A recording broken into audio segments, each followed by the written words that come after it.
Shalom, perkenalkan nama saya Aruni Kamlasi, mahasiswa Institut Agama Kristen Negeri Kupang, program studi pendidikan agama Kristen.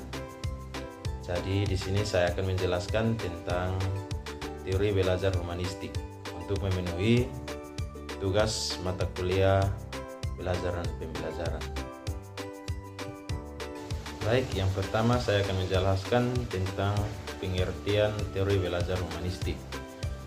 Jadi teori belajar humanistik adalah pendekatan dalam psikologi pendidikan yang memandang peserta didik sebagai individu yang utuh, unik, memiliki potensi bawaan, serta kebutuhan akan penghargaan dan kebebasan untuk perkembangan.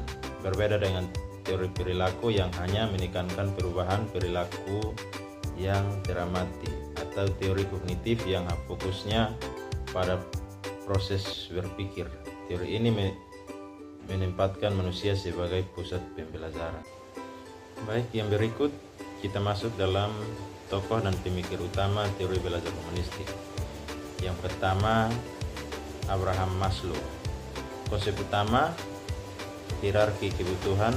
Menurutnya, seseorang baru dapat belajar dan berkembang secara optimal jika kebutuhan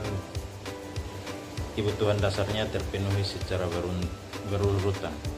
Yang pertama, kebutuhan fisiologis atau makanan, minuman, dan tempat tinggal. Yang kedua, kebutuhan rasa aman dan perlindungan. Ketiga, kebutuhan sosial atau rasa memiliki dan dicintai. Yang keempat, kebutuhan penghargaan diri. Dan yang kelima, kebutuhan aktualisasi diri atau mewujudkan potensi terbaik diri.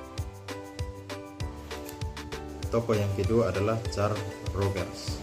Konsep utama belajar berpusat pada peserta didik, dan prinsip intinya belajar bermakna terjadi ketika materi yang dipelajari didasarkan relevan dengan kebutuhan peserta didik. Lalu lingkungan belajar harus aman, mendukung tanpa tekanan dan penuh kepercayaan. Guru berperan sebagai fasilitator, bukan sekedar memberi informasi, dan peserta didik memiliki kebebasan untuk memilih arah belajar dan tanggung jawab besar atas prosesnya. Yang berikut kita masuk dalam prinsip-prinsip utama teori belajar humanistik. Yang pertama, belajar sebagai proses pengembangan diri. Tujuannya adalah bukan hanya menguasai materi, tetapi membentuk kepribadian dan mewujudkan potensi diri. Dan yang kedua, peserta didik adalah subjek aktif. Mereka memiliki keinginan alami untuk belajar dan mengembangkan diri. Dan yang ketiga, hubungan emosional sangat penting. Sikap perasaan dan motivasi peserta didik mempengaruhi keberhasilan belajar yang lebih besar. Dan yang keempat, belajar bermakna. Materi yang dipelajari harus dikaitkan dengan kehidupan nyata, minat dan kebutuhan peserta didik. Dan yang kelima, penghargaan terhadap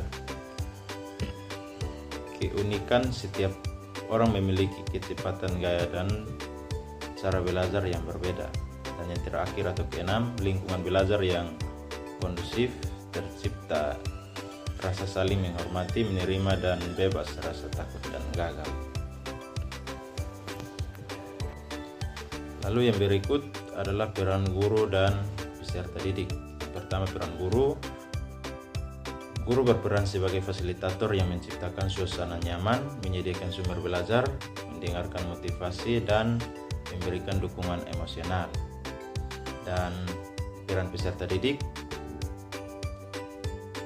Peserta didik berperan aktif, bertanggung jawab, dan mengatur proses belajar sendiri, dan mengembangkan rasa percaya diri.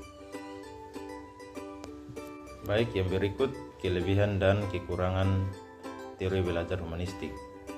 Yang pertama, kelebihan: memperhatikan aspek emosional, sosial, dan moral peserta didik, membangun kemandirian dan tanggung jawab belajar, membantu peserta didik memahami dan mengembangkan potensi diri sepenuhnya.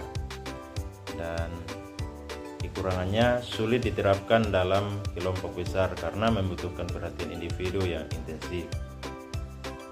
penilaian hasil belajar bersifat subjektif dan sulit diukur secara kuantitatif, membutuhkan waktu yang lebih lama untuk melihat perkembangan yang signifikan. Baik, sekian penjelasan saya terkait dengan teori belajar humanistik. Untuk itu saya mengucapkan terima kasih kepada yang sudah menonton. Terima kasih, salam.